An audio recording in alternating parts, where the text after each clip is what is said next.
Et en face, il y a le mont Garizim. Mais Jésus et cette femme se trouvent sur le mont Ebal, le mont de la malédiction. Et c'est là que cette scène se déroule. Une parfaite image de la condition dans laquelle était cette femme. Elle était dans la malédiction parce qu'elle vivait comme une prostituée. Elle a fait une mauvaise vie. Elle était sous la malédiction. Et au-delà de cette femme, il y a la condition humaine tout entière qui est peinte. Toujours suivre le chemin que Jésus a tracé. Oui, alléluia.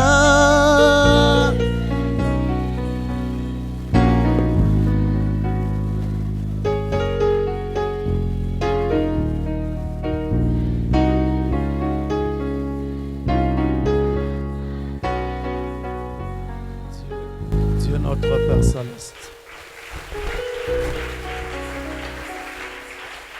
c'est au travers de ta grâce que nous sommes rassemblés en ce lieu, car chaque chose est grâce devant toi. Puisses-tu simplement nous regarder au travers du son de l'agneau et nous accorder un moment particulier en ta présence. Quand cette réunion aura pris fin, que chacun de nous se rende parfaitement compte qu'il est dans la présence de Dieu. Nous nous humilions devant toi et demandons ton assistance dans le nom de Jésus-Christ. Amen. Amen. Merci pour vous asseoir.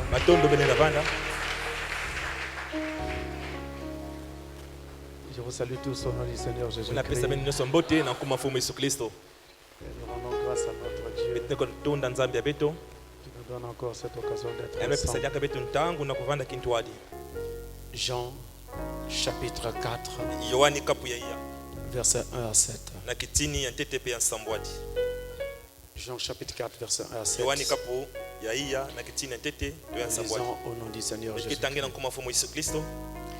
Le Seigneur sut que les pharisiens avaient appris qu'il faisait et baptisait plus de disciples que Jean. Toutefois, Jésus ne baptisait pas lui-même, mais c'était ses disciples. Alors il quitta la Judée et retourna en Galilée. Comme il fallait qu'il passât par la Samarie, il arriva dans une ville de Samarie nommée Sichar, près du champ que Jacob avait donné à Joseph son fils. Là se trouvait le puits de Jacob. Jésus, fatigué du voyage, était assis au bord du puits. C'était environ la 6e heure. Une femme de Samarie vint puiser de l'eau. Jésus lui dit: donne-moi à boire. Amen. Que Dieu bénisse sa parole.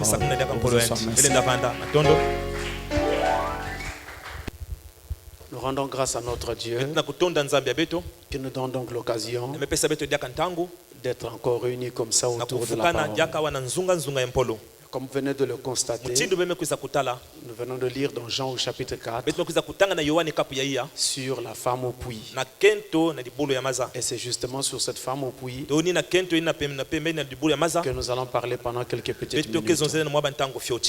J'ai pensé que cette histoire sur la femme au puits sera d'une grande utilité dans cette église en particulier.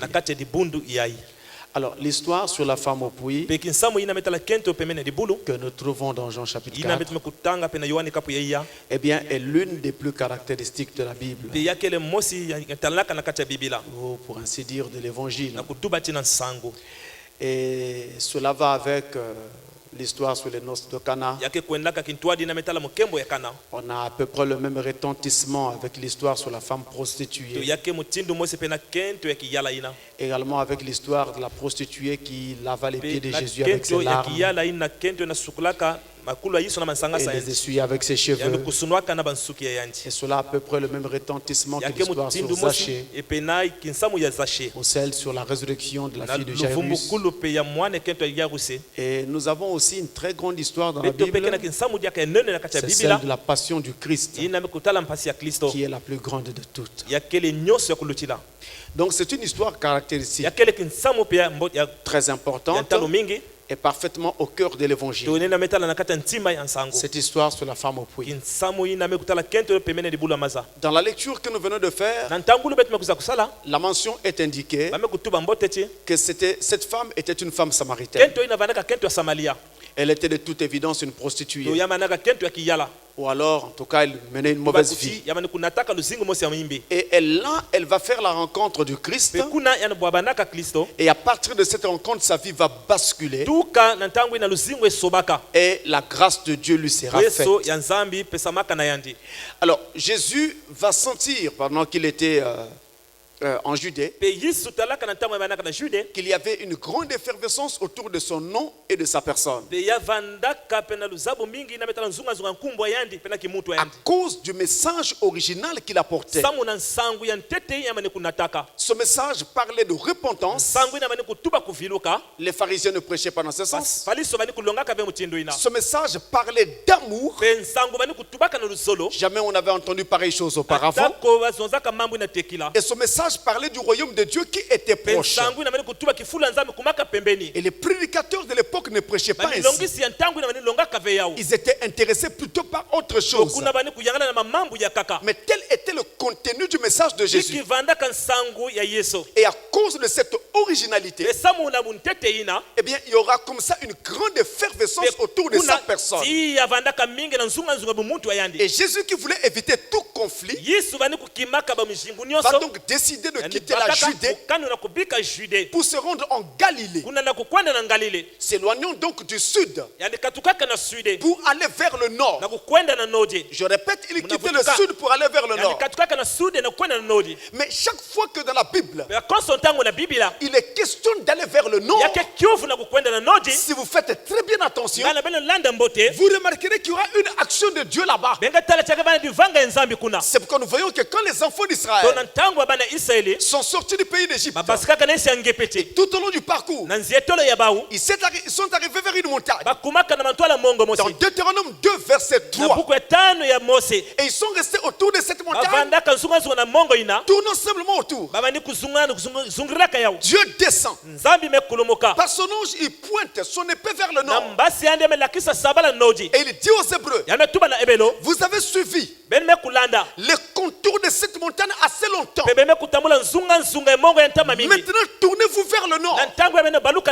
En d'autres termes, aucune action de Dieu ne pouvait se faire tant qu'il ne se dirigeait pas vers le nord. Et là, nous voyons Jésus qui quitte aussi le sud pour aller vers le nord.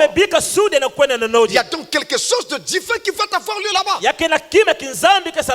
Et la Bible dit même, lorsqu'il commence donc sa traversée, en partant donc de la Judée pour la Galilée, la Bible dit il fallait qu'il passa par la Samarie. Il fallait. Pourquoi était-il obligé de passer par la Samarie? Lui qui était juif. Pourquoi était-il obligé? Il y avait plusieurs routes qui menaient donc de la Judée à la Galilée. Il y avait par exemple la route qui passait par la côte. Il y avait la route qui passait par Péré. Mais il y avait aussi la route qui passait en plein cœur de Samarie. La route qui passait en plein cœur de Samarie était la plus courte. Mais comme il existait une antipathie entre les Samaritains et les Juifs, ils ne s'entendaient pas. Donc les Juifs évitaient toujours la route qui passait en plein cœur de Samarie. Quoi qu'elle soit la plus courte, ils prenaient toujours les routes les plus longues. Sauf à l'occasion des grandes fêtes. Pour arriver au temps aux festivités, il leur arrivait de prendre la route de Samarie. Et Jésus va prendre cette route qui passe par Samarie. Il n'oublie pas cette animosité qui existe entre ces deux peuples. Il n'oublie pas que lui-même est catégorisé comme étant juif. Il n'oublie pas qu'en passant par ce chemin, il prenait le risque d'être lapidé. Mais ce qu'il avait à faire là-bas était plus important que ce qu'il pouvait risquer. Alors il décida de passer par Samarie. Même les apôtres ne comprenaient pas. Dieu n'explique pas toujours tout à ses serviteurs. Il y a des mots où il fait des choses et l'église et les serviteurs sont surpris. Parce qu'il ne leur dit pas toujours ce qu'il va faire. Il passe donc par la Samarie. Et quand il passe alors par la Samarie, il va se retrouver finalement près de la ville de Sichar. Et là, il se sent fatigué. Il décide de faire une pause. Il décide de s'asseoir un moment. Il savait ce qu'il était venu faire dans cette ville. Mais les apôtres ne savaient pas. Amen. Ils savaient aussi que les apôtres vont constituer un obstacle. Alors il ne leur a rien dit. Il leur a fait expliquer. Pierre allait s'opposer. Il ne révèle rien. Et ensuite, qu'est-ce qu'il fait? Il dit à ses apôtres qu'il était fatigué et qu'il avait faim. Et il voulait manger quelque chose. Il va donc demander aux apôtres d'aller à la ville parce qu'ils étaient environ à 1 kilomètre de Sichar. D'aller à la ville et d'aller acheter des vivres. C'était pour lui un moyen de les éloigner afin de lui permettre de lui donner la liberté de faire ce qu'il avait à faire. Il éloignait les apôtres. Frère Branham dit c'est lui-même qui les chassa. Il avait fait cela pour qu'ils ne soient pas présents. Ils allaient s'opposer parce que la loi juive interdisait à un rabbin de parler à une femme de mauvaise vie. Et de surcroît, les Juifs et les Samaritains ne s'entendaient pas. Alors Jésus éloigne les disciples. Il leur donne une mission afin de les éloigner. Allez en ville, allez me chercher à manger. J'ai faim. Et lui il s'assoit là à l'entrée de la ville. Nous sommes environ 1 kilomètre de là. Et il s'assoit au bord du puits de Jacob. Là, le puits que Jacob avait donné à son fils Joseph. C'est là qu'il s'assoit. Donc vous voyez que ce puits était vieux. Ce puits datait de l'époque de Jacob. Ce puits avait parcouru les âges. Et ce puits était présent à l'époque de Jésus. Et là, il s'assoit au bord de ce puits-là. Et il savait que c'est au bord de ce puits qu'il trouverait la personne qu'il cherchait. Là, au bord de ce puits, je rappelle que c'était un puits d'eau. Et je rappelle aussi qu'il datait de l'époque de Jacob. Donc c'était un vieux puits. Un vieux puits. Une vieille église qui existait depuis longtemps. Et les gens disaient même d'elle que c'est l'église de nos pères, de nos ancêtres. C'est là qu'il faut s'asseoir. Et je crois savoir que dans les vieux puits que nous avons encore aujourd'hui, il y a encore des semences de Dieu qui doivent venir. Il faut que ces semences-là viennent. Et quand il s'assoit là, nous sommes à la 6e heure. Si nous prenons la façon dont les Romains, eh bien, compte le temps, à partir de minuit, eh bien, on dira qu'il était 6 heures du matin. Mais ce n'est pas le cas. Il faut prendre la façon dont les Juifs délimitaient le temps. À partir du lever du soleil vers 6 heures. C'est pourquoi, comme on dit c'était la 6e heure, et que l'heure de départ, l'heure d'origine, c'est 6 heures du du matin, et qu'on avait fait 1, 2, 3, 4 jusqu'à la 6e heure, alors il faut faire 6 plus 6. Ça fait donc 12 heures. Cette femme vient à une heure inhabituelle. Dans ce contrat-là, il fait très chaud. Et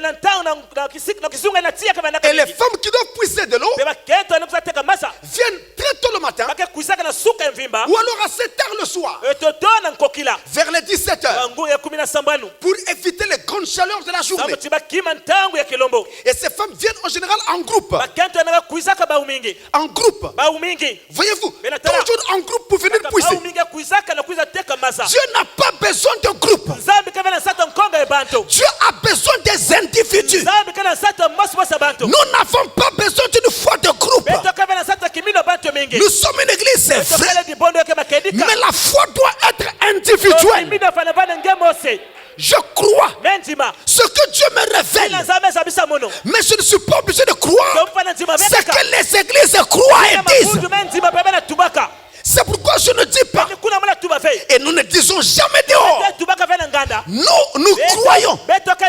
Nous qui? Mais je dois dire, moi je crois. Nicodème est venu voir Jésus. Il dit, Rabbi, nous savons que ce jeune docteur venu de Dieu. Jésus regarde derrière lui. Il n'y a personne. Il lui pose la question.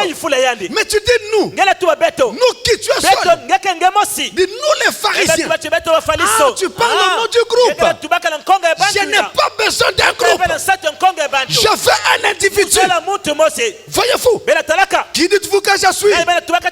Certains disent que tu es Jérémie. D'autres disent que tu es Élie. D'autres encore que tu es le prophète qui est revenu. Mais vous, individuellement, qui dites-vous que je suis? On n'a pas besoin d'une foi de groupe. Il ne faut pas dire que dans notre église nous croyons. Il faut dire selon la parole. Moi je crois. Alléluia. La femme donc vient vers 12 heures. Elle a donc évité la première heure du matin. Et le soir, où les femmes viennent en groupe. Voyez-vous, je répète en groupe. Je dis encore en groupe. Donc vous voyez aujourd'hui comment les églises forment des confédérations, des plateformes, des regroupements pour se soutenir ou soutenir leur doctrine. Jésus n'en a pas besoin. Cette femme est venue seule. Mais il y avait un autre problème avec cette femme. Quand elle a évité de venir très tôt le matin, ou alors le soir, c'était parce qu'elle évitait la compagnie des autres femmes. Naturellement parce qu'elle était une femme de mauvaise vie. Une femme prostituée. En Israël, ça ne passait pas. Pour éviter de telles choses, elle a donc choisi de venir à une heure où les femmes ne sortent pas pour venir puiser. Il fait chaud. Elle est venue à cette heure-là. Bizarrement, c'était pratiquement à la même heure que Jésus arrive vers le puits. Amen. Vers ces heures-là, c'est là qu'il arrive vers le puits et qu'il s'assoit au bord du puits. Et alors, il lui demande à ses apôtres d'aller lui chercher. Les apôtres sont allés. Cette femme arrive. Jésus la voit et une conversation va s'engager entre les deux. Jésus va lui dire, femme, donne-moi à boire. Mais attention, cette femme et Jésus, en ce moment-là, je répète, cette femme et Jésus, en ce moment-là, s'est trouvé sur les flancs du mont Ebal. C'est là que se trouvait cette ville de Sichar, le mont Ebal. Donc quand Jésus rencontre cette femme, ils sont sur le mont Ebal. E-B-A-L. A-L. Et je vous rappelle que dans l'Ancien Testament, le mot Ebal avait une signification très très importante. Dans Deutéronome chapitre 11, Deutéronome 11, je le prends pour vous, verset 29, il est écrit, Deutéronome 11, verset 29, il est écrit, le verset 29. Et lorsque l'Éternel ton Dieu t'aura fait entrer dans le pays dont tu vas prendre possession, tu prononceras la bénédiction sur la montagne de Garizim et la malédiction sur la montagne d'Ebal. Nous avons deux montagnes dans l'Ancien Testament qui étaient utilisées comme symbole de la bénédiction et de la malédiction. Le mot Ebal était le symbole de la malédiction.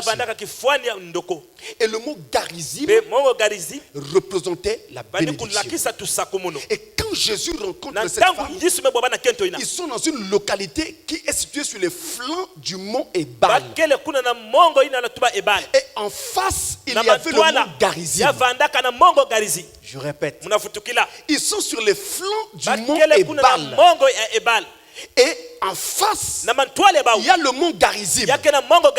Mais Jésus et cette femme se trouvent sur le mont Ebal, le mont de la malédiction. Et c'est là que cette scène se déroule. Une parfaite image de la condition dans laquelle était cette femme. Elle était dans la malédiction parce qu'elle vivait comme une prostituée. Elle avait une mauvaise vie. Elle était sous la malédiction. Et au-delà de cette femme, il y a la condition humaine tout entière qui est peinte. Nous sommes dans la malédiction parce que nous sommes nés dans le péché, conçus dans l'iniquité et venus au monde en disant des mensonges. L'être humain est maudit dès le départ à cause de notre naissance. Dans Romains 3 et au verset 23, Romains 3 verset 23, il est écrit, car tous ont péché et sont privés de la gloire de Dieu. Tous. Aucun humain sans exception. Aucun humain. Nous avons tous péché. Et nous étions tous sur le mont Ebal. Nous étions tous condamnés jusqu'à ce que cet homme de Jésus arrive. Et cette femme était sur cette montagne jusqu'à ce que vienne Jésus pour rencontrer Jésus, pour qu'elle fasse la rencontre du Christ et que sa vie alors change. Elle était sur le mont Ebal. En face, il y avait Garizim.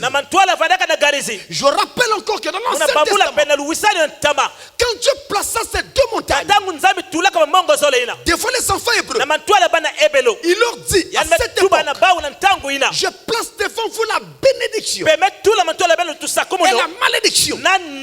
Je représente ces deux choses par ces deux montagnes.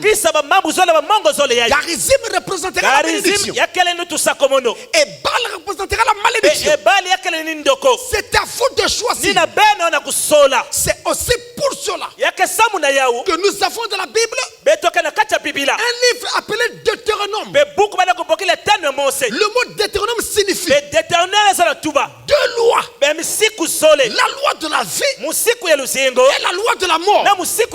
Dieu a placé chaque être humain sur la terre de faire un choix. Le choix de la vie ou le choix de la mort. Autrement dit, si vous mourrez sans être sauvé, c'est un choix que vous aurez fait. Et si vous mourrez après avoir été sauvé, c'est aussi un choix que vous avez fait. Le choix de la vie. Et Dieu encourage les gens à choisir Garizim, à choisir la bénédiction, à choisir la vie. Mais entre-temps, il n'impose pas. Il présente la chose Mais il n'impose pas. Il ne t'oblige pas. Il présente. C'est à toi de décider. Et la décision que tu auras prise, eh bien tu vas payer pour cela par la suite. Si jamais tu prenais une mauvaise décision. Cette femme est donc sur le mont Garizim. Elle est dans la malédiction. Elle est dans le péché. Elle vit mal. Elle vit mal. Elle est dans cette condition. L'être humain, même quand toute sa vie va bien, je vous dis, il est sous la malédiction. La preuve, de temps en temps, il tombe malade. Mais sans faire du mal à quelqu'un. Il est malade. Et il doit chercher à se soigner. Mais parce que la chair que nous portons est une chair de malédiction. C'est la maison de la maladie. La maison des difficultés de toutes sortes. Et de temps en temps, nous connaissons ce genre de choses. Et donc, c'est pour nous sauver de cela que Christ est venu s'offrir sur la croix. Alors, il va s'approcher de cette femme. Et il va entamer le dialogue avec cette femme. Si ses apôtres avaient été là, ils allaient lui dire, maître, ne le fais pas. On risque de nous lapider. Mais les apôtres ne connaissaient pas quel était l'état d'âme de cet enfant, de cette femme. L'âme d'une personne, dit frère Branham, vaut plus que 10 millions de monde.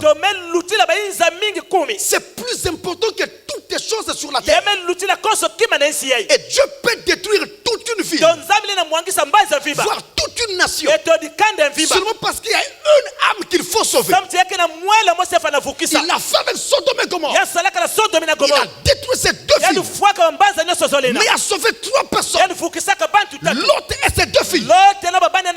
Mais comptez 3 personnes par rapport à la population de 2 filles. Le salut d'une âme est une chose très importante pour Dieu. Et c'est une chose pour laquelle, si vous y travaillez, si vous y contribuez d'une façon ou d'une autre, la Bible promet que vous brillerez comme les étoiles dans les cieux. Amen. Le dialogue va alors s'engager. Jésus dit à cette femme, femme, donne-moi à boire. La femme se retourne. Quoi? Comment toi tu me demandes à boire? Quand je te regarde, tu es juif. Moi je suis samaritain. Les Samaritains, c'est un peuple qui est venu du croisement entre les Juifs et les gens des nations. Alors pour les Juifs, ces gens étaient impurs.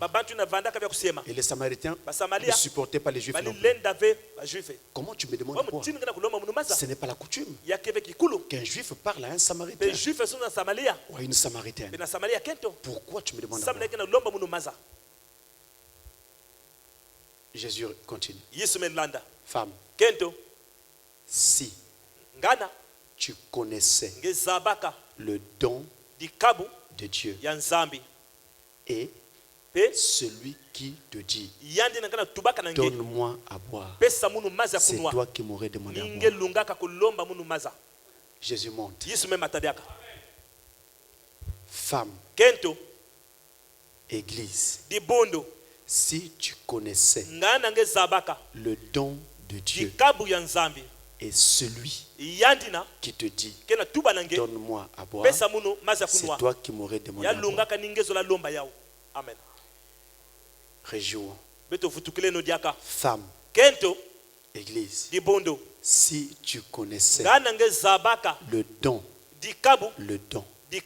de Dieu et celui, la personne qui te dit, donne-moi à boire, c'est toi qui m'aurais demandé à boire.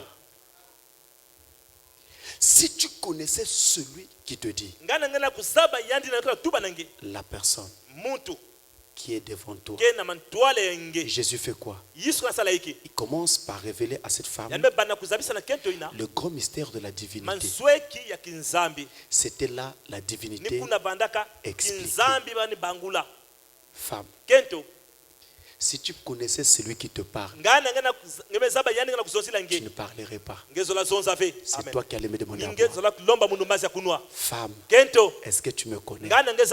Femme, est-ce que tu connais Dieu? La divinité est le point de départ dans la vie chrétienne. La première chose qu'un chrétien doit connaître, c'est quel est le Dieu qu'il adore. C'est la première chose. C'est pourquoi la plus grande de toutes les révélations de la Bible, c'est la révélation de la divinité de Jésus-Christ. Jésus-Christ est-il réellement Dieu ou simplement un fils de Dieu? C'est la plus grande chose. Femme, si tu savais celui qui te parle, qui il était, c'est toi qui aurais demandé à boire. Autrement dit, si tu me connaissais, tu m'aurais demandé à boire. Et la Bible dit, dans Jean 17, verset 3, or la vie éternelle, c'est qu'il te connaisse, toi, le seul vrai Dieu, et celui que tu as envoyé, Jésus-Christ. Jean 17, le verset 3. Jean 17, verset 3. La vie éternelle, c'est qu'il te connaisse, toi, le seul vrai Dieu, et celui que tu as envoyé, Jésus-Christ. Autrement dit, quel est le rapport entre Dieu et celui qui a été envoyé, Jésus-Christ? Voici le rapport, mes frères. Quand l'homme Adam est tombé dans le péché, il avait été décidé qu'Adam devait être sauvé. Mais pour le sauver, il fallait un sacrifice. En image, en préfiguration, Dieu tua un agneau dans le jardin d'Éden pour montrer qu'il fallait un sacrifice sanglant pour notre péché, pour notre salut. Mais qui pouvait servir de sacrifice? L'animal avait une vie inférieure à celle de l'homme. Donc, même s'il mourait à la place de l'homme, la vie de l'animal ne pouvait pas revenir sur l'homme. L'homme ayant été créé à l'image et à la ressemblance de Dieu, il a une vie plus élevée que celle de l'animal. Donc un autre homme peut-être. Mais quel autre homme pouvait-il mourir à la place de l'autre?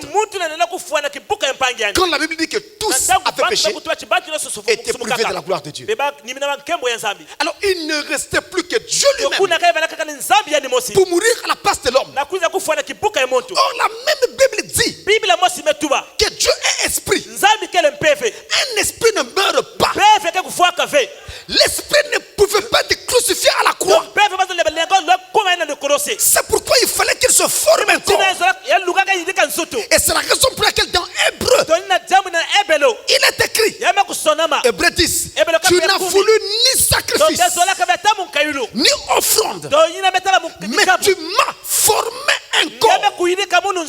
Et j'ai dit, voici je viens. Et dans le rouleau du livre, il est question de moi. Dieu a formé un corps dans le ventre de Marie. Et lui-même Dieu est entré dans ce corps.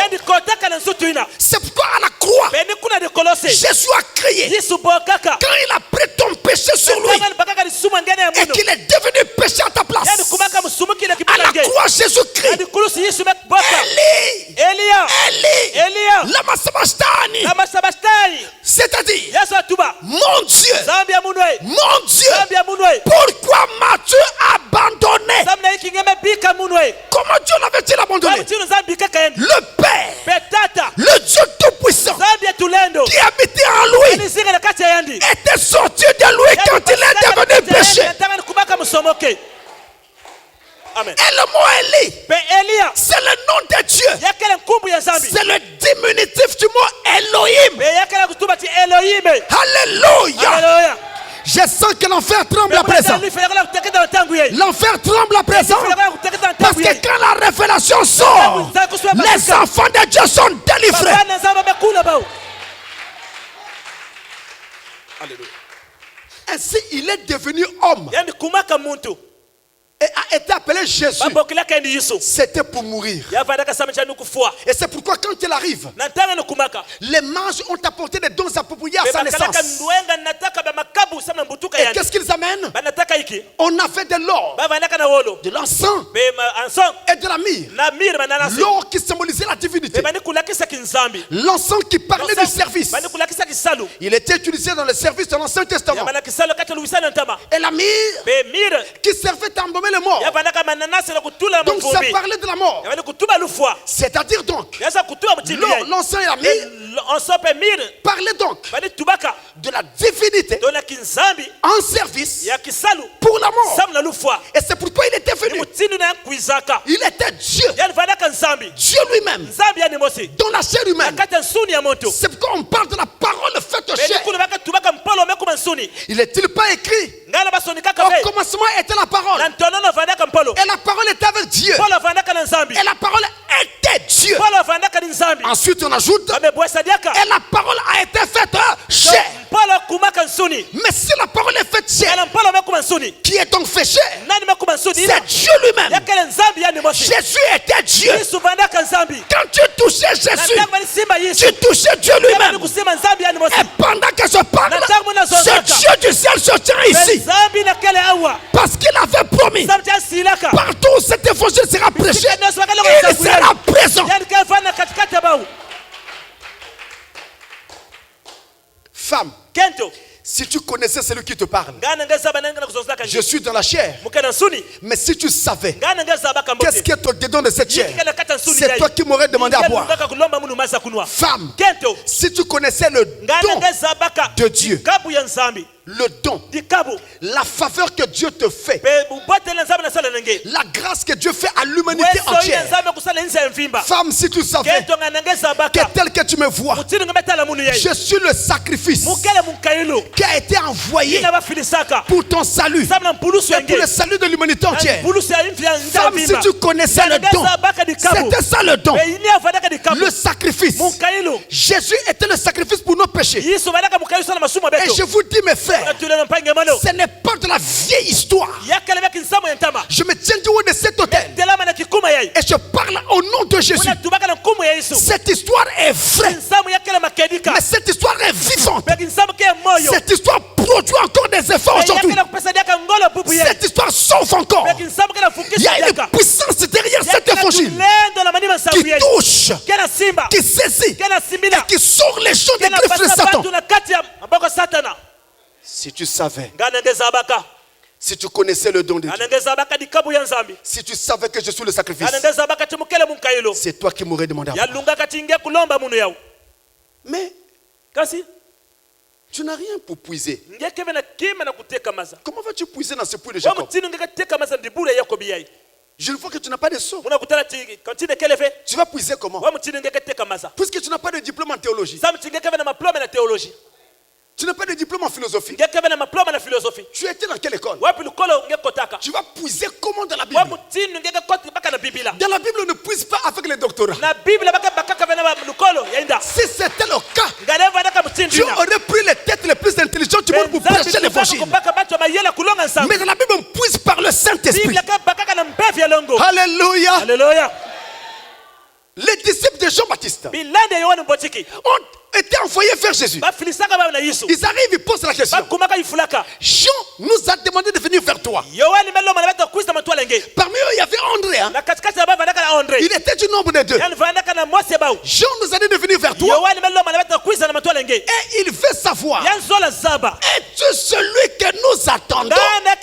Ou devons-nous en attendre un autre? Comment ça? Le même Jean-Baptiste qui a dit l'eau à la rivière, voici le Fils de Dieu, voici l'agneau de Dieu qui ôte le péché du monde. À la rivière, le voilà une fois en prison. Il oublie son propre témoignage. Les difficultés ternissent nos yeux, mes frères. Les souffrances par lesquelles tu peux passer, ça peut t'égarer un moment. Jean-Baptiste a connu cela? Est-ce que tu es celui qui doit venir? Ou nous devons attendre un autre?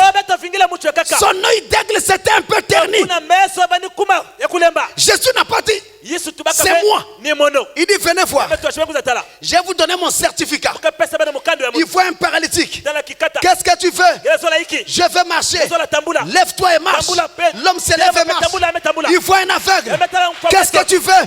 Je vais recouvrir la vue. Vois. Il voit un sourd. Qu'est-ce que tu fais? Je vais entendre. Alors il dit aux disciples de Jean, vous avez vu mon certificat? Allez rapporter à Jean ce que vous avez vu.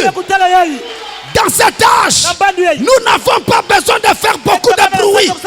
Si nous avons la parole, si nous avons Dieu, on n'a pas besoin de faire du bruit. Nous amenons la parole, Dieu descend et les gens se rendent compte que ça c'est Dieu. Alléluia. Alléluia. Alléluia. Tu n'as pas de seau. Continue. Tu vas puiser comment? Femme, l'eau que moi je vais te donner, ce n'est pas l'eau de ce puits. Ce puits est là depuis Jacob. Il est contaminé. Alléluia. Alléluia. Compte les années. Depuis Jacob jusqu'à aujourd'hui, tu continues à boire une eau vieille comme ça. Alléluia. Une eau contaminée. Pourquoi tu restes dans la dénomination? Qu'est-ce que tu trouves là-bas? Les mutuelles, les Ntinsani, les regroupements ou quoi? Il y a quoi? Les Kilombo. Les Kilombo ne sauvent pas. Ce qui sauve, c'est la parole. Qu'est-ce que tu fais vers ce vieux puits-là? L'eau est contaminée, contaminée. Alléluia. Tu as besoin d'une eau fraîche qui coule de source. L'eau que je vais te donner, c'est pas l'eau de ce puits. Je vais te donner une autre eau. Celle qui va rentrer en toi et coulera jusqu'en vie éternelle. Quelle est cette eau-là? C'est le Saint-Esprit. Alléluia.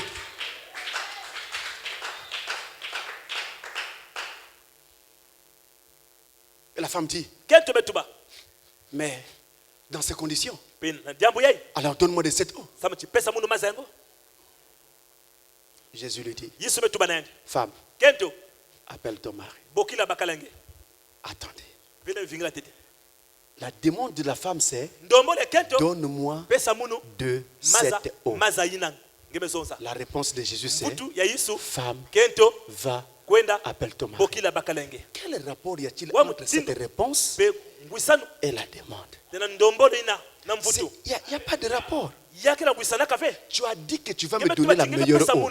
Maintenant je suis d'accord. Donne-moi cette eau.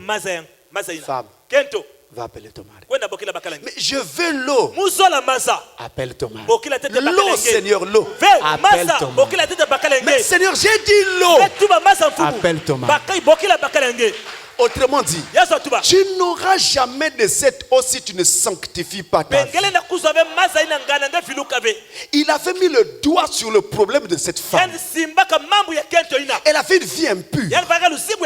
Elle avait vécu avec plusieurs maris. Et jusque-là, elle continue à faire ainsi. Et à cause de ça, l'eau qu'elle demandait ne pouvait pas lui être donnée. Parce qu'avec une vie impure, on ne reçoit pas le Saint-Esprit. Pour recevoir le Saint-Esprit, il faut se sanctifier. Femme, appelle ton mari. Seigneur, je n'ai pas de mari. Ah, je vois. Tu es sincère. Tu es une fille d'Abraham. Malgré le fait que tu sois dans le péché, mais tu es sincère. Tu es une fille d'Abraham. J'ai tort, mais je suis sincère. Tu as tort, mais tu es sincère. Ça, c'est un fils de Dieu. Je reconnais mon tort. C'est un fils de Dieu. Il n'est pas donné à n'importe qui de reconnaître son tort. La repentance n'est qu'une vertu donnée aux fils et filles de Dieu. Ceux qui ne le sont pas n'en ont pas la capacité. Seigneur, je n'ai pas de mari. Tu as raison. Tu en as eu 5. Celui qui est avec toi, c'est le 6e. Lui non plus n'est pas ton mari. Maintenant, il te faut un 7e. Alléluia. Avec 6, ça ne pouvait pas marcher. Il te faut un 7e. C'est pourquoi dans les âges, pendant les 6 premiers âges, Dieu ne pouvait pas se marier à son église. Il fallait attendre le 7e âge avec l'ouverture des sceaux et des 7 tonnerres pour que Dieu se marie à son église. Et la femme symbolise l'église. Femme, appelle ton mari. Et alors, quand elle avoue son tort, Jésus, mettant donc l'accent sur son véritable problème, donc son véritable besoin de repentance, son véritable besoin de conversion, il va donc lui dire, appelle ton mari. Je voudrais ici dire, mes frères, les églises sont toutes bonnes, mais il est nécessaire que nous ayons une église qui nous apporte la parole, qui met l'accent sur notre conversion et non pas sur une simple connaissance à avoir, mais notre conversion. Sans la conversion, nous allons droit au mur. Il faut la conversion. Frère Branham dit dans la brochure que votre lumière luise ainsi devant les hommes. Que votre lumière luise ainsi devant les hommes. C'est prêché le 3 septembre 61, paragraphe 60 et 61. Frère Branham dit, celui qui a froid a besoin du feu. Pas de l'image d'un feu. Du feu. Et celui qui est affamé et assoiffé de Dieu a besoin de l'évangile et de la puissance de Jésus-Christ. Amen. Peu importe combien c'est bizarre, combien c'est impopulaire pour le monde, ils ont besoin de la réalité. Un homme qui est sur le point de mourir, un homme qui sait qu'il doit rencontrer Dieu, ne se soucie pas de la haute classe. Il a besoin de trouver Dieu. Il a besoin de trouver de l'assurance. De sorte que lorsqu'il arrivera à la rivière de la mort, il y est là quelqu'un pour venir à sa rencontre et lui montrer le chemin. Il a besoin de quelque chose qui le positionne maintenant. On n'a pas besoin d'à peu près. On n'a pas besoin des histoires en l'air. Je veux avoir une vraie expérience avec Dieu. Et savoir que Dieu m'a sauvé. Je peux savoir quand est-ce que c'est arrivé. À quel moment. Comment est-ce que c'est arrivé. Et qu'est-ce que cette expérience a produit en moi. Je sais que je suis passé par quelque chose que je n'avais jamais connu avant. Dieu m'a touché. Dieu m'a parlé. Dieu s'est révélé à moi. C'est toute la différence. En ce moment-là, quand je prends ma Bible pour aller à l'église le dimanche, je ne m'amuse pas. Je sais ce que je fais. Et je n'ai pas besoin que quelqu'un me dise, tu ne vas pas à l'église aujourd'hui. Dans mon propre cœur, c'est écrit. Je sais pourquoi je prie. Je ne fabrique pas. Je ne copie pas monsieur tout le monde. Mais j'ai une relation avec Dieu. Je connais où je me tiens. Tout change. Tout change. À partir de cet instant, c'est une expérience particulière. Vous avez entendu que nous sommes en train d'aller à l'enlèvement. Vous avez entendu que les églises attendent la venue du Seigneur. Mais tenez, personne n'ira dans l'enlèvement s'il ne passe pas par cette expérience. expérience. Chaque jeune fille, chaque maman, chaque jeune homme, chaque papa doit passer par cette expérience. Chacun doit faire l'expérience avec Dieu. Il doit sentir que Dieu l'a touché.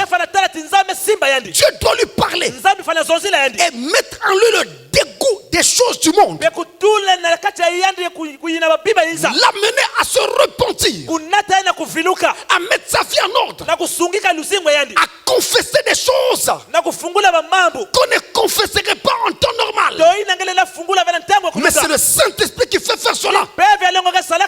Dieu veut que la personne la plus colérique devienne la plus douce. Même l'environnement dans lequel tu es voulu va le voir. On n'aura pas besoin d'explication, on le voit. Toi qui étais colérique, qui injuriais facilement, qui allait jusqu'à te battre, maintenant on t'injurie, tu es doux, tu ne réponds pas, tu es calme. Ça c'est Dieu. Alléluia.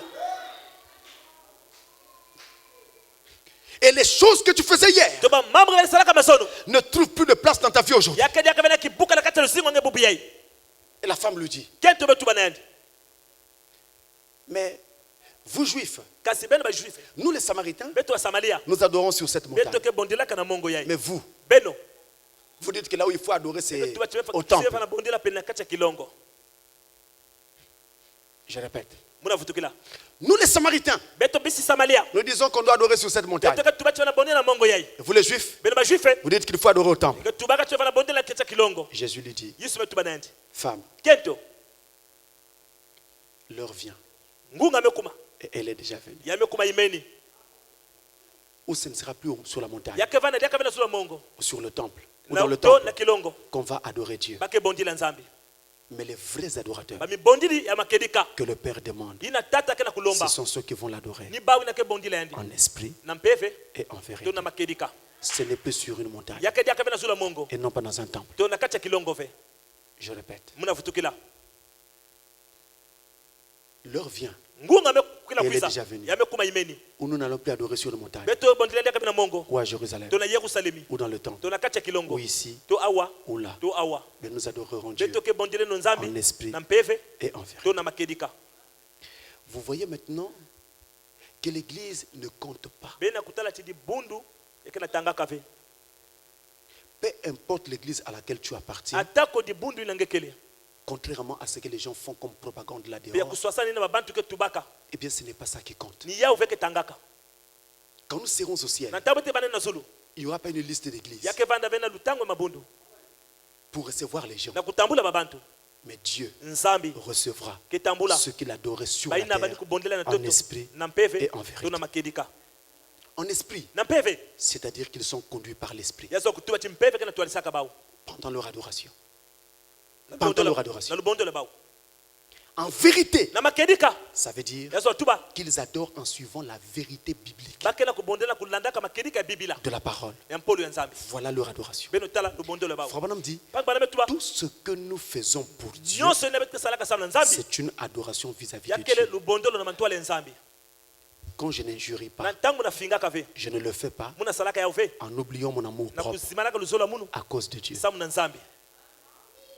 Tout ce que nous faisons est une adoration adressée à Dieu. Alors là, Jésus aborde une question très importante avec cette femme. La grande question de l'adoration. Les Samaritains croyaient qu'il fallait adorer sur une montagne. Les Juifs croyaient qu'il fallait adorer dans le temple. Jésus dit non. J'ai parlé, voulait-il dire à cette femme, depuis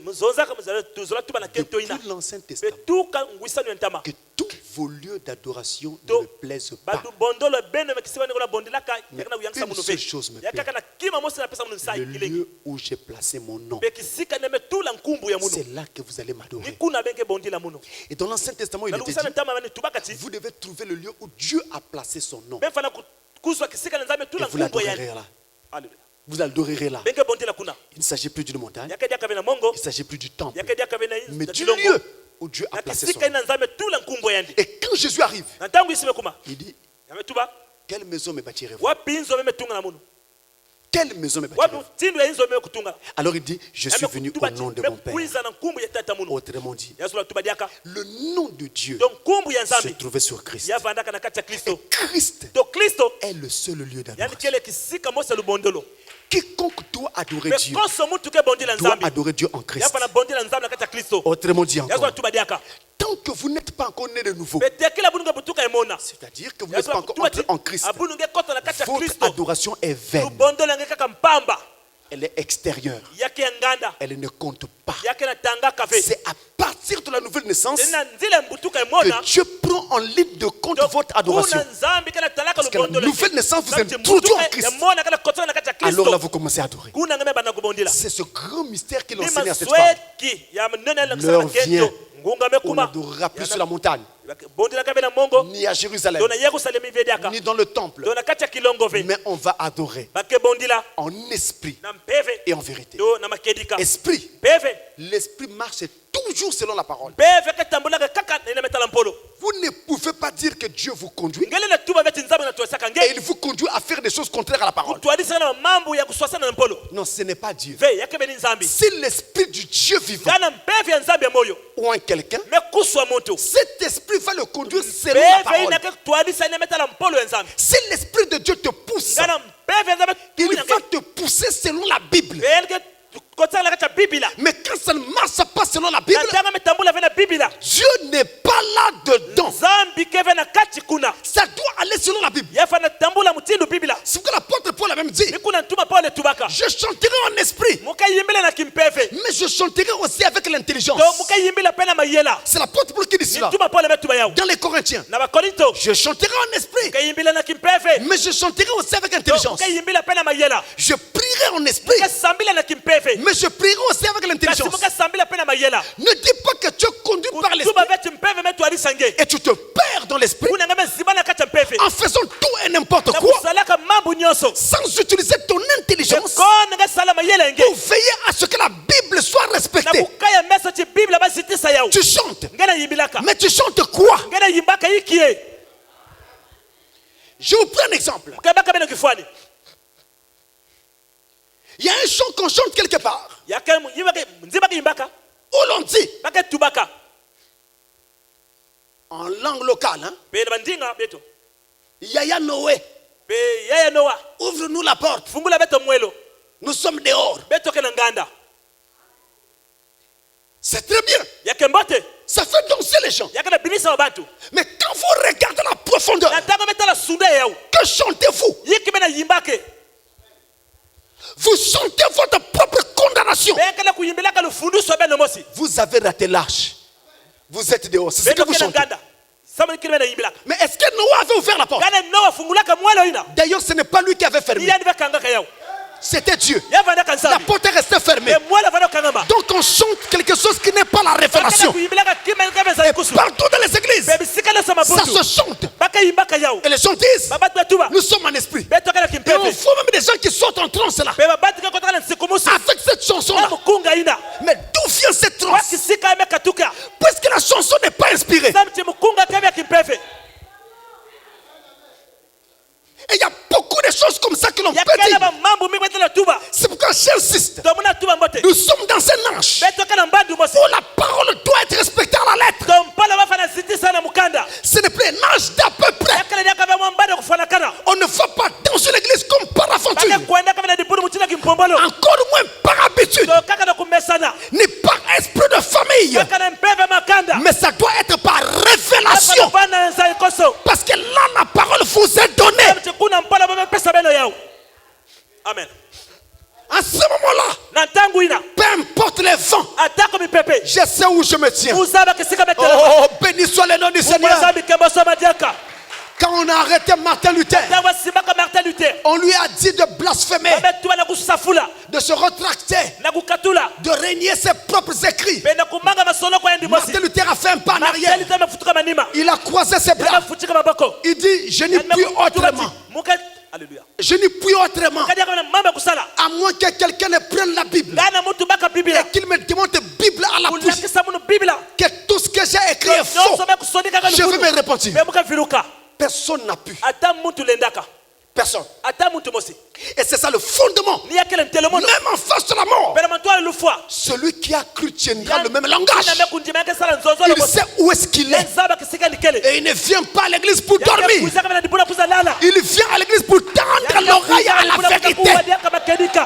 Et la moindre parcelle de vérité qui sort, son âme s'y accroche.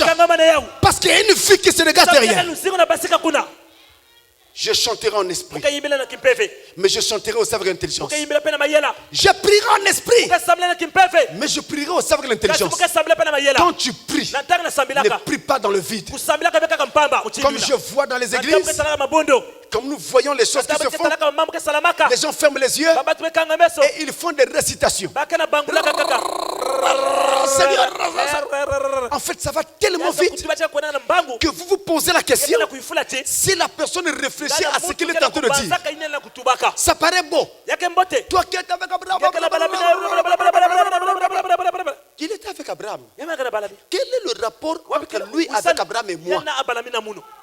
Si j'utilise selon le plan de Dieu, Abraham dans ma prière, il faut que j'établisse une connexion entre Abraham et moi. Amen.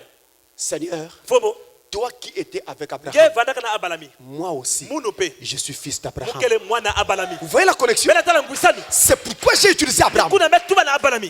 Et donc il faut te poser. La prière est un dialogue. Vous n'irez pas voir le président de la République pour parler avec lui. Et vous arrivez, monsieur le président. Avant de finir, les gardes vont te prendre. Vous devez te poser calme. Parce que celui à qui vous parlez est plus qu'un président. C'est le roi des rois. Soyez posés. Soyez calme. Parlez. Dites ce que vous avez sur le cœur. Ne prenez pas une prière tirée d'un livre. Parlez. Dites ce que vous avez sur le cœur. Prière signifie demande. Si tu prends la prière tirée d'un livre, c'est la demande faite par quelqu'un d'autre. Ce n'est pas le besoin exact de ton cœur. Parle toi-même dans ta propre langue, avec tes propres mots et à ta propre façon. Frère Branham m'a parlé d'un enfant qui ne savait pas prier. Il dit, oh Dieu, je ne sais pas prier. Ma mère est morte. Elle ne m'a pas eu l'occasion de m'apprendre à prier. Mais voici, je vais seulement te donner l'alphabet afin que tu puisses toi-même former les mots et exaucer ma prière. Qui avait-il? L'enfant a commencé à réciter l'alphabet. A, B, C, jusqu'à la fin. C'est tout ce qu'il connaissait. Et c'était à Dieu de former les mots.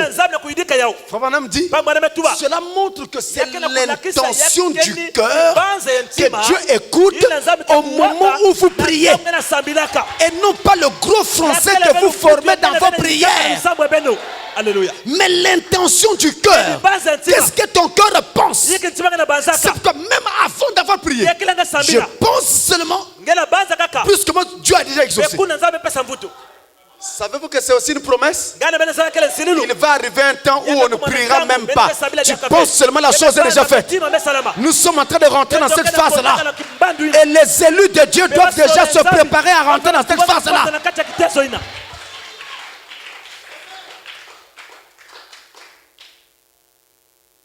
Jésus a révélé à cette femme le grand mystère de l'adoration.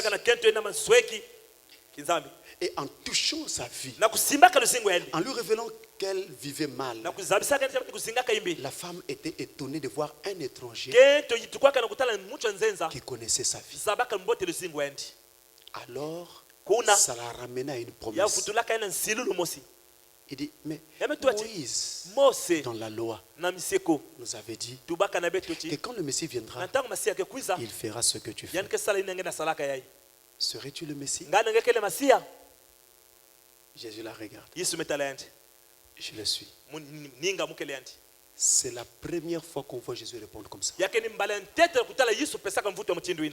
Jésus ne répondait jamais comme ça. Pilate lui a demandé, es-tu le fils de Dieu? Tu le dis. Mais il ne répondait jamais, je le suis. Mais devant cette femme, il l'a fait. Caïphe, le sacrificateur, lui a demandé, et tu le Messie? Il dit, tu l'as dit. Mais il n'a jamais dit, pour la première fois, c'était devant cette femme. Je le suis. Et la femme n'a pas douté un seul instant. Parce que l'identification du Messie était devant elle. Elle n'a pas douté un seul instant.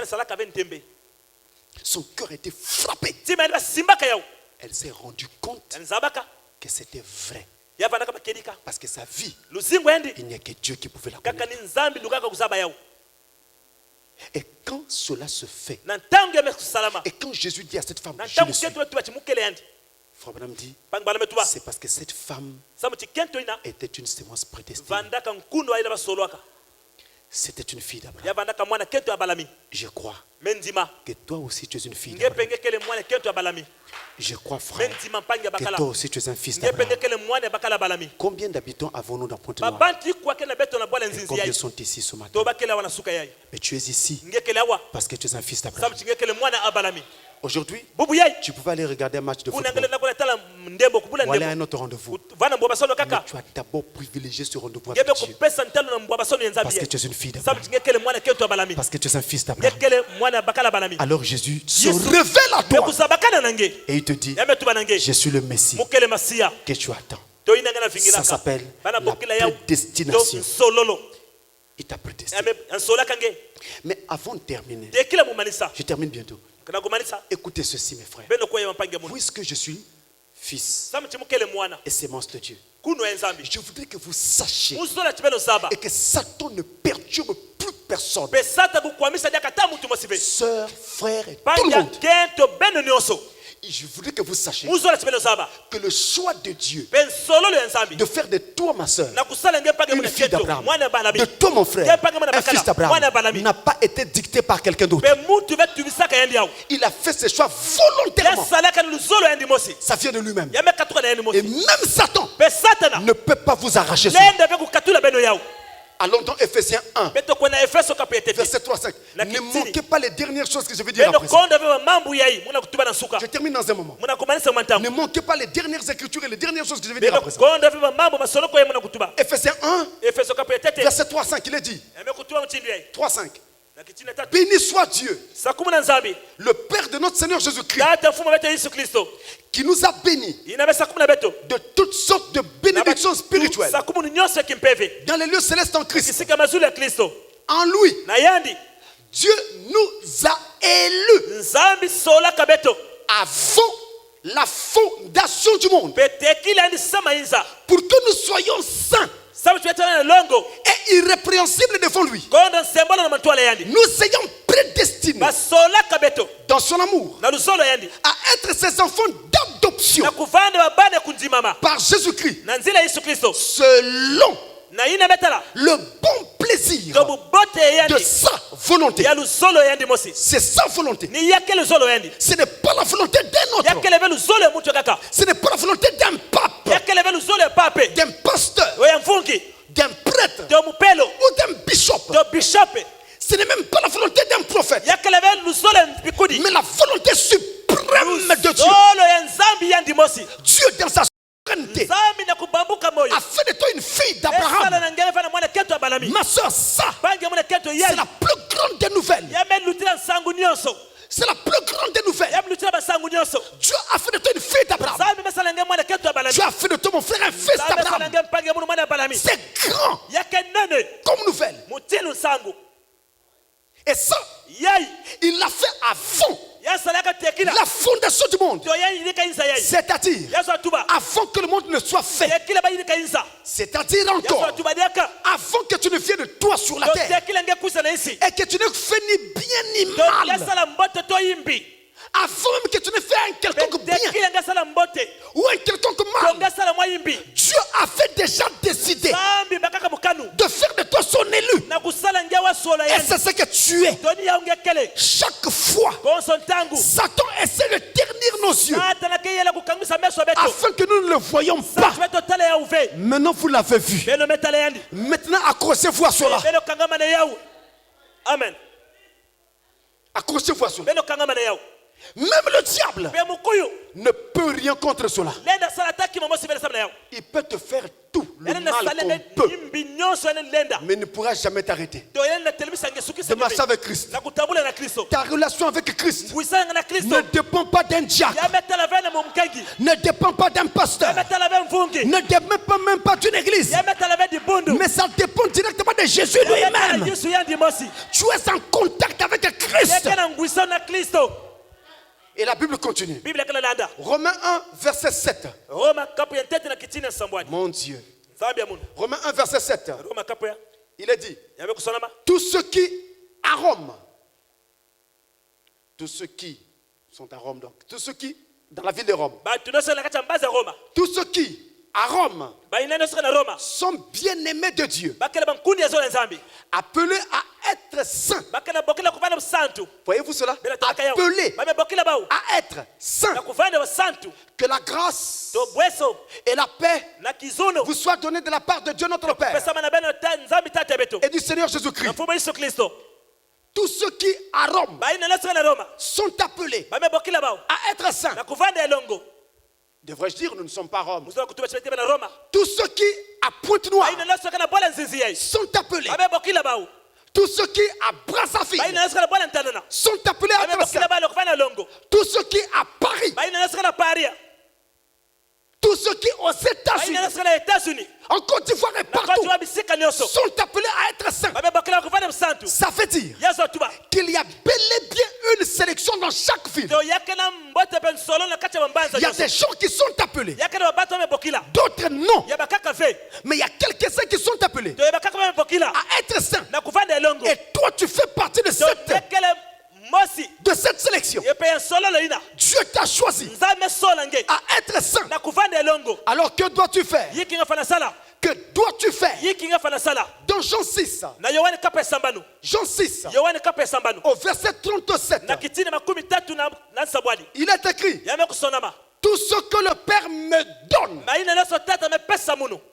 viendront à moi, et je ne mettrai pas dehors celui qui vient à moi. Tout ce que le Père me donne, tout ce que Dieu a appelé, tout ce que Dieu a sélectionné, ils vont inévitablement venir à Christ, quel que soit, même s'ils ne le voulaient pas, mais ils viendront. Même en boudant, ils viendront. Même en rampant, ils viendront. Alléluia. Personne n'échappera. Ils vont venir. Et Jésus ajoute, je ne mettrai pas dehors celui qui vient à moi. Oh frère, ne regarde pas ta condition, tes nombreux péchés, tes crimes et tes abominations. Viens tel que tu es. Même si hier tu as commis la fornication, viens tel que tu es. Hier tu as fumé, viens tel que tu es. Hier tu as pris de l'alcool ou quelque chose comme ça, viens tel que tu es. Si tu viens, on ne te mettra pas dehors. Mais si tu ne viens pas, tu te mets dehors par toi-même, parce que tu as refusé une grâce que Dieu te fait. Viens. N'hésite pas. Viens. Et il arrive quelquefois dans les réunions que le Saint-Esprit touche un cœur et lui dit, répands-toi maintenant. La personne est prise de honte. Si je le fais, tout le monde va me regarder, tout le monde va dire que je suis pécheur. Je vous dis, mes frères, c'est une bonne occasion pour Satan de vous faire rater votre salut.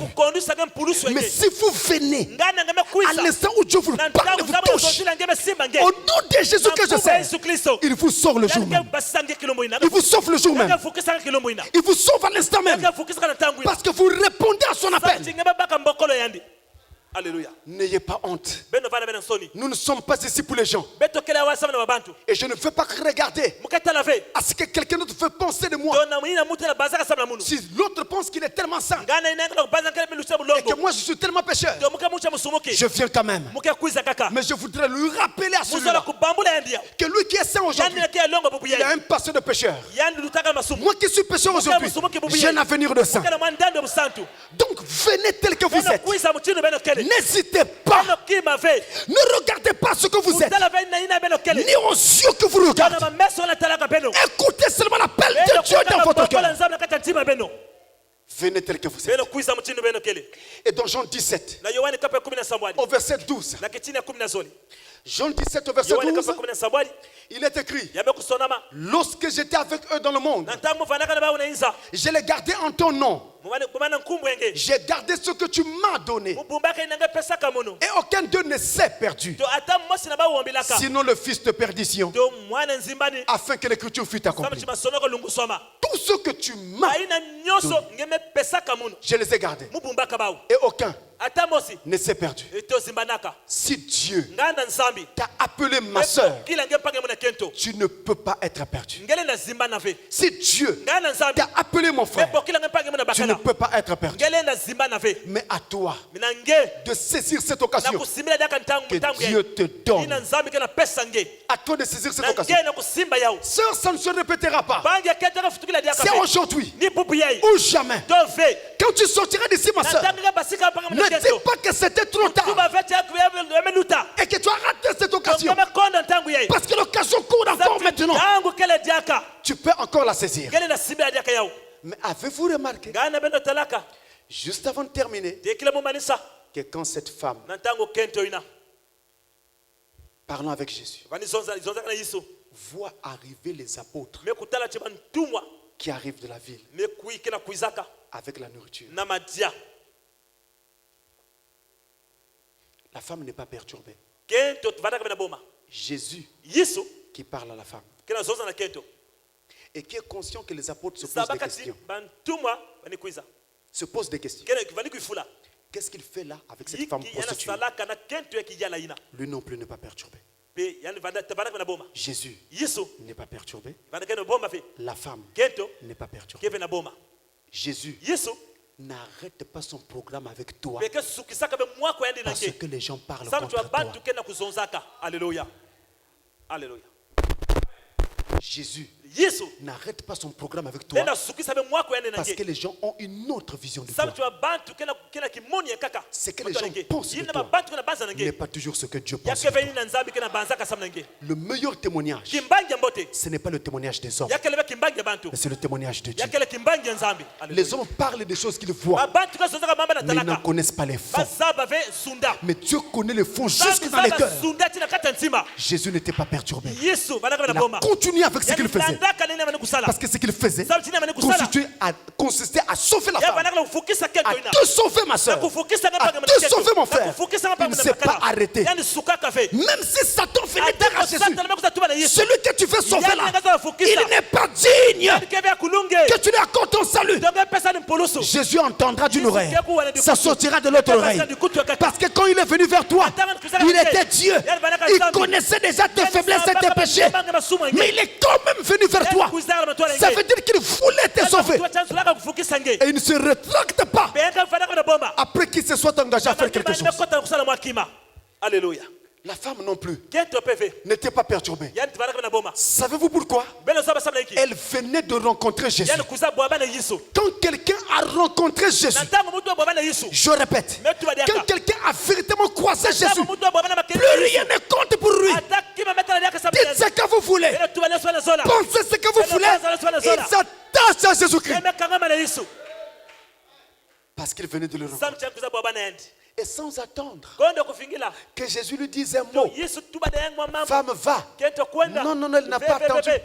La femme abandonne son seau et tout, court vers la ville. Elle court pour annoncer aux gens ce qu'elle venait de voir et de vivre. Mes frères, Frère Branham dit: je ne crois pas aux femmes qui prêchent. Il dit: mais pour ce cas-ci, je suis d'accord. Une femme doit aller porter témoignage. Vous m'entendez? Elle n'a pas attendu que Jésus lui dise. Elle est allée dire elle-même. Elle court dans la ville. Elle annonçait partout. Et criait partout à tue-tête. Venez voir. Venez voir. Un homme qui m'a dit ce que je faisais. N'est-il pas le Messie? Venez voir. Venez voir. La Bible dit, la ville entière sortit, accourut, et alla donc à 1 kilomètre là où se tenait Jésus. Et ce temps-là, voyant Jésus qui reproduisait la même chose devant eux, toute la ville crut. Toute la ville, à cause du témoignage d'une seule femme. À cause du témoignage d'une seule femme. Toute la ville crut. À cause du témoignage d'une seule femme. Et qu'en est-il de toi?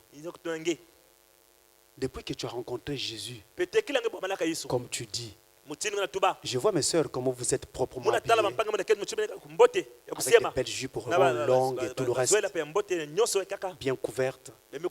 C'est merveilleux. Mais depuis que tu as rencontré ce Jésus qui te fait habiller comme ça, combien de personnes ont cru derrière toi? Je vais le voir. Il n'y en a pas? Alors selon le témoignage de la parole, je doute que tu aies cru. Frère, combien de gens ont cru derrière toi depuis que tu dis que tu crois ce message? Ils sont où? Mais ce lieu devait manquer de place. Voyez le nombre que nous sommes. Prenez seulement le fait qu'une seule personne parmi nous amène une personne. Ça va être plein ici. Mais depuis quand qu'il a fait? Jésus viendra le faire. Il était resté près du puits. C'est la femme seule qui a couru dans la ville. Ce n'était pas Jésus. Cette fois-ci, c'était Jésus dans la femme, dans la ville. Mais puisque tu dis que Jésus est en toi, on ne te voit pas dans la ville. Dire aux gens, venez en Bota, venez voir. Ils sont où? Sœurs et frères, je ne vous taquine pas. Je prêche un message sérieux pour préparer les gens de façon sérieuse à la venue sérieuse du Seigneur. Ce n'est pas une blague. Allez parler à d'autres personnes sur ce que Dieu est en train de faire dans cet âge. Ne consiste pas à grossir les rangs d'une église, mais c'est la pitié dans ton cœur de savoir ce que tu sais et de ce monde qui se termine, du jugement qui vient. Tu vois tes parents, tes amis, tes voisins, tes connaissances qui ne sont pas encore sauvés. Ça fait mal. Tu pleures, tu pries, tu parles, tu exhortes. Et tant que tu ne les vois pas sauvés, tu n'es pas tranquille. Tu préfères encore entendre que oui, maintenant ils vont à tel tabernacle. Là tu peux te réjouir. Le Seigneur les a saisis. Mais frère, comment on peut s'asseoir calmement, tranquillement, après avoir rencontré Jésus? Ça ne se fait pas. Ça ne s'explique pas. Je vous le dis, ça n'a jamais été ainsi dans l'histoire. Jamais quelqu'un n'a rencontré Jésus et est resté silencieux. Jamais. Pour que vous sachiez que ceci n'est pas une invention de ma part. Frère dit ceci. Dans la brochure, un prophète qui rougit. En anglais. Un prophète qui rougit en anglais. Si vous avez la brochure française, vous pouvez toujours l'utiliser. C'est prêché le 25 novembre 56. Le soir. Un prophète qui rougit. Paragraphe 34. Je vais essayer de lire calmement. Je suis en train de terminer.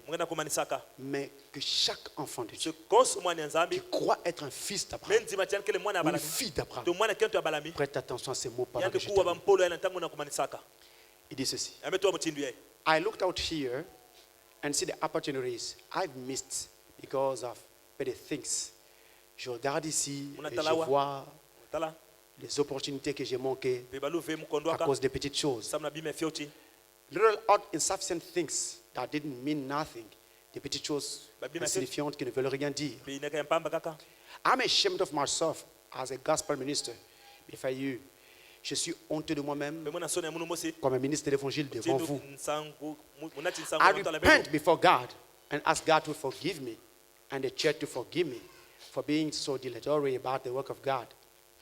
Je me répands devant Dieu et je demande à Dieu de me pardonner.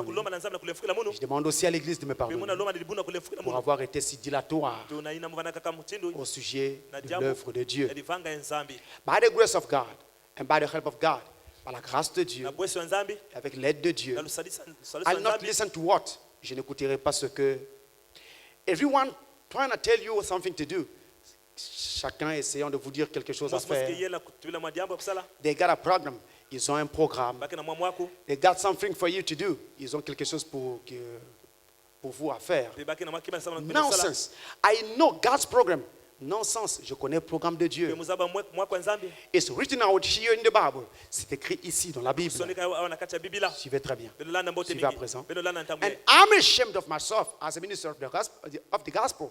Et je suis honteux de moi-même comme un ministre de l'évangile. 1 million souls won. I would have 10 million souls won. 1 million d'âmes de sauver. J'aurais dû en sauver 10 millions. I'm way behind. Je suis loin derrière. What about you? Qu'en est-il de vous? How many souls you won since you've been to Christ? Combien d'âmes avez-vous sauvé depuis que vous êtes en Christ? Ça c'est le prophète. Christianity just goes from one to another. La quantité va d'une personne à une autre. How many souls you won since you've been a Christian? Combien d'âmes avez-vous gagné depuis que vous êtes un chrétien? C'est la question que Dieu pose. La femme a gagné toute une ville. Toi, tu en as gagné combien? Même si tu ne gagnes pas toute une ville, montre-moi même une personne que tu as gagné.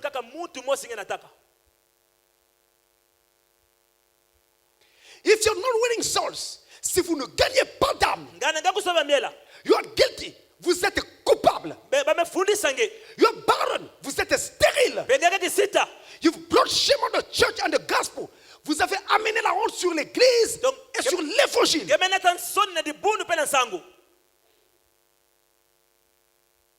Voilà ce qu'il en est. Je peux même m'arrêter là. Et ce jour-là, si je continue, Frère Branham lui-même va se mettre à genoux à l'autel et pleurer devant Dieu. Il demande d'ailleurs à l'assemblée, baissez vos têtes, fermez vos yeux, ne regardez pas. Alors il descend, il se met à l'autel. Il se met à genoux, il pleure devant Dieu pour avoir été dilatoire. De quoi il parlait? Quand le Saint-Esprit lui disait va prêcher dans telle ville, il y avait un comité qui s'occupait d'organiser ces réunions. Le comité disait non, Frère Branham, allons dans tel endroit, là-bas c'est mieux, là-bas. Il écoutait les organisateurs et il partait. Il y avait des guérisons, c'était bien, mais on n'avait pas autant d'âmes gagnées parce que ce n'était pas le lieu que Dieu avait désigné. Et c'est pourquoi il dit qu'il n'a pas toujours suivi Dieu. Il s'est repenti pour ça. Mais là il te pose la question, et à toi, et à moi, combien d'âmes nous avons gagné, toi et moi, depuis que nous disons que nous sommes chrétiens? Il y en a combien qui t'ont suivi? Vous savez, les gens ne s'attachent aux histoires auxquelles vous-même d'abord vous vous attachez. Si vous ne pouvez pas vous donner la mort pour la cause de l'église que vous dites église, être votre église, les autres ne vous suivront pas. Les membres de cette église doivent savoir que les premières personnes à soutenir cette église, c'est vous-même. Ce ne sont pas les gens du dehors.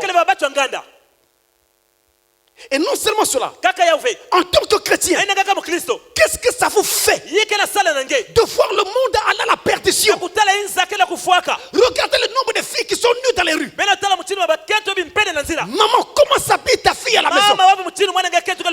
Ma soeur, comment s'habille ta cadette à la maison?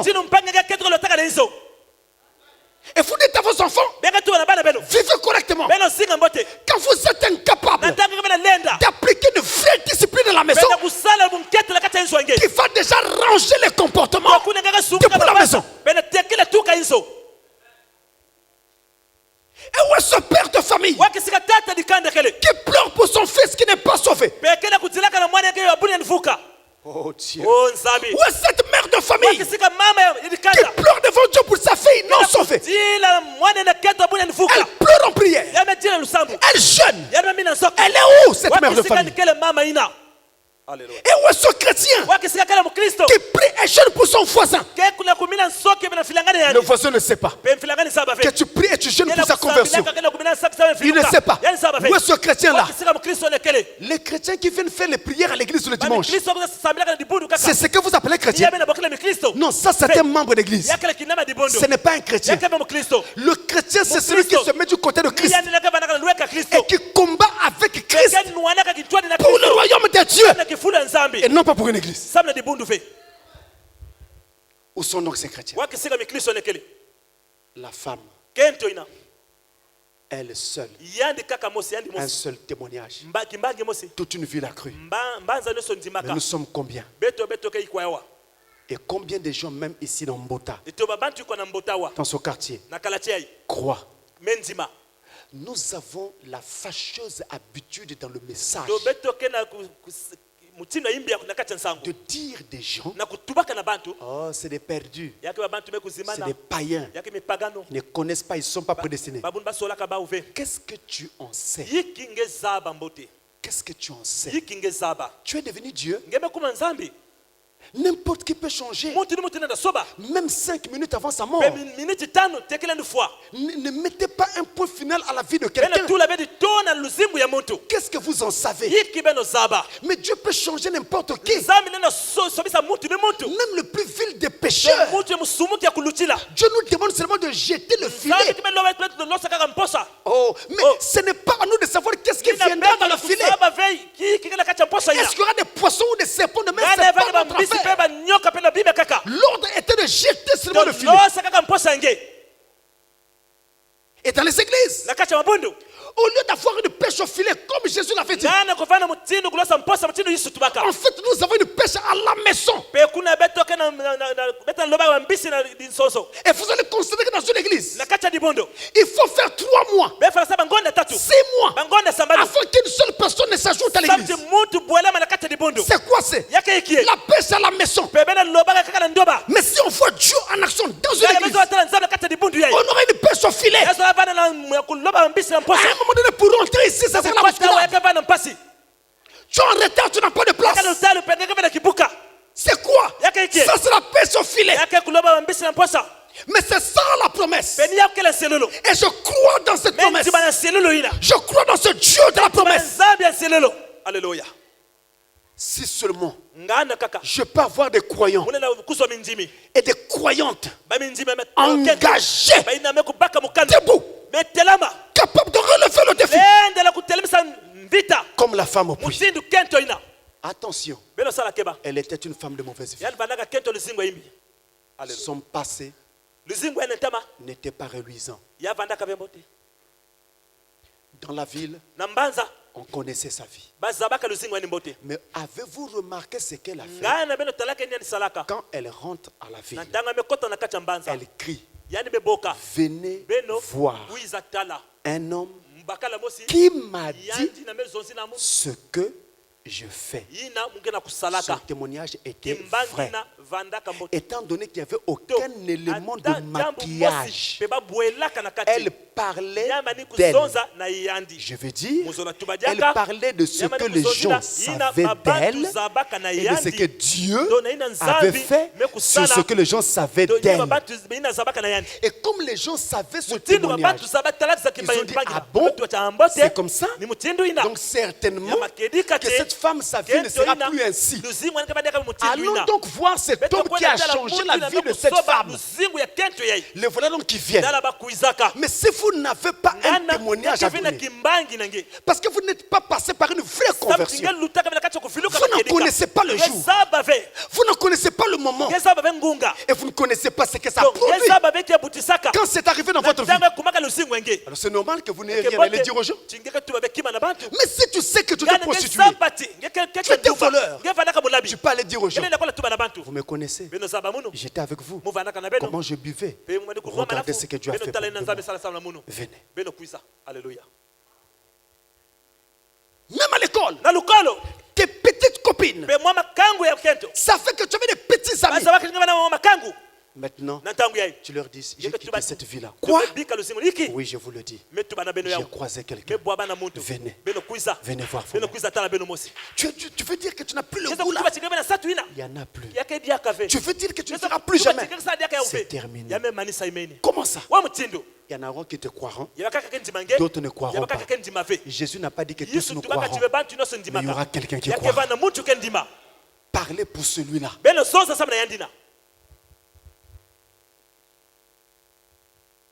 Et cette femme, par son zèle, a mené toute une vie. Et une fois que Dieu t'a sauvé, on ne peut pas manquer de zèle. La femme a couru. Jésus ne lui a même rien demandé. C'est elle qui court. Vous savez, l'acte auquel on vient d'assister ce matin, ce sont des choses qui arrivent quand quelqu'un dans sa vie a compris que tout est nul. Dieu est au-dessus de tout. Alors on s'humilie. On dit, Seigneur, à quoi bon pour moi garder ceci? Je préfère que ça serve à toi. Je te le remets. C'est l'acte auquel nous avons assisté ce matin. Cette donation. Et c'est la même chose lorsque on devient chrétien. La moindre dîme, on paye. Même si ça fait seulement 500 francs ou 100 francs, on la paiera. On paiera. La moindre offrande qui peut servir à l'œuvre de Dieu, on la donnera. Parce qu'on a compris qu'on ne le fait pas pour un homme, mais pour soutenir le royaume de Dieu. Et quand cette notion est comprise, on n'a même pas besoin d'expliquer. C'est le zèle de la femme. Vous devenez zélé pour le royaume de Dieu. Et pour vous, le royaume prend la première place et toute la place dans votre vie. Christ d'abord, le reste derrière. Voilà un homme sauvé. Quand il faut faire à l'église des choses comme le nettoyage, le balayage, vous n'avez même pas besoin de former des commissions. Vous verrez les volontés se manifester. Il y a quelque chose qui a saisi le cœur. Voilà une âme sauvée. Combien ici, dans cette église, payent leur dîme?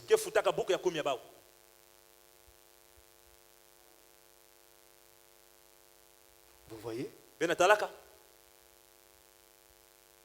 Ça montre tout simplement qu'il y avait un besoin sérieux.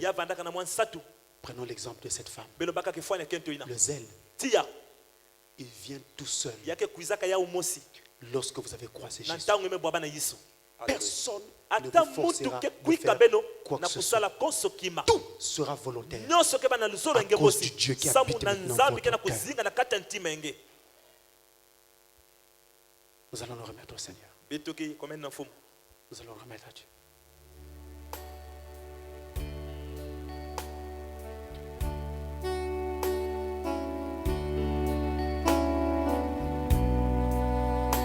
quand on a compris ce que Dieu représente pour nous, alors toutes les choses de ce monde ne représentent rien.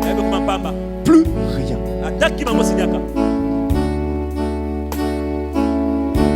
Plus rien.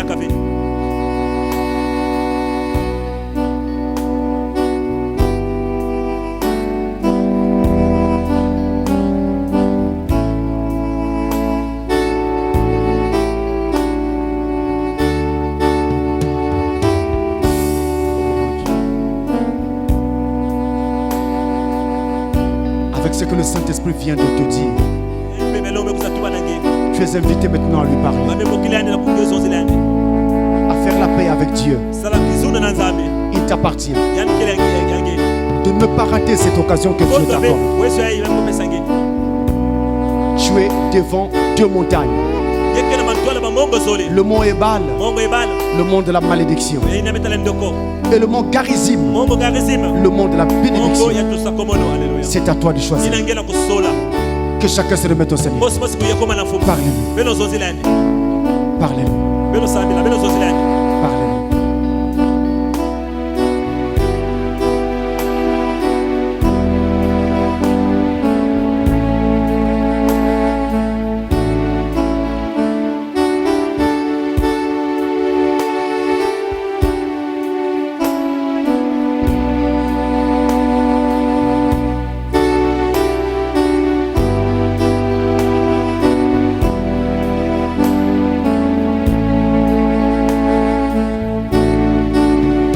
Levez seulement votre main si vous voulez qu'on se souvienne de vous. Si vous avez besoin de Dieu, vous avez besoin de son aide, vous avez besoin de son secours, alors levez simplement votre main.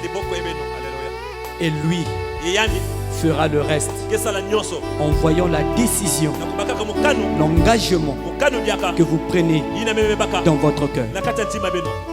Et tous, soyons sincères pendant que nous avons notre main levée. Nous avons prié. Dieu notre Père, Dieu Tout-Puissant, c'est toi qui as dit dans ta parole, vous entendrez la vérité et la vérité vous rendra libre. Seigneur, cette parole que nous venons d'entendre, ce n'est pas la parole d'un homme, mais c'est ta parole, la parole de Dieu. Et nous croyons, Père bien-aimé, tel que cela nous a été donné ce matin, Seigneur, elle a le pouvoir de nous délivrer de toutes les habitudes sales dans lesquelles nous nous trouvions. Tu as dit, Père bien-aimé, tu ne rejetteras jamais quelqu'un qui vient à toi. Et avec nos mains levées, Père, nous sommes venus au-devant de toi. Reconnaissons notre culpabilité. Reconnaissons que nous sommes pécheurs. Reconnaissons que nous avons mené une vie de paresse. Reconnaissons que nous avons mené une vie de désordre. Reconnaissons que nous avons mené une vie de pécheur. Nous étions sur le mont Ebal. Mais maintenant, Père bien-aimé, nous tournons nos regards vers le mont Garizim, la montagne de la bénédiction. Et laisse que maintenant, Père, que toute la malédiction qui courait sur nous puisse s'arrêter au nom tout-puissant de Jésus-Christ. Alléluia. Car nous avons rencontré celui qui donne la vie, le Seigneur Jésus-Christ, la parole de Dieu. Seigneur, que cette parole entre dans nos cœurs, entre dans le cœur de chaque main levée et produise un phénomène spirituel en changeant complètement notre façon de faire, en changeant nos goûts, en changeant nos appétits et en installant quelque chose de différent en nous. Alléluia. Seigneur notre Dieu, accorde-nous cette grâce. Oh Dieu, si nous sommes venus dans la condition de pécheur, maintenant Père, aide-nous à se relever à la condition d'un homme saint, d'un homme délivré et affranchi. Et que plus jamais que les choses soient les mêmes dans notre vie. Car tu as dit, les choses anciennes sont passées et toutes choses sont devenues nouvelles. Seigneur, que les choses anciennes passent. Comme la vie de cette femme était passée et que tout était devenu nouvelle. Répète encore l'histoire dans cette salle ce matin. Alléluia. Accorde-nous cette faveur. Seigneur, ce n'est pas nous qui le produisons.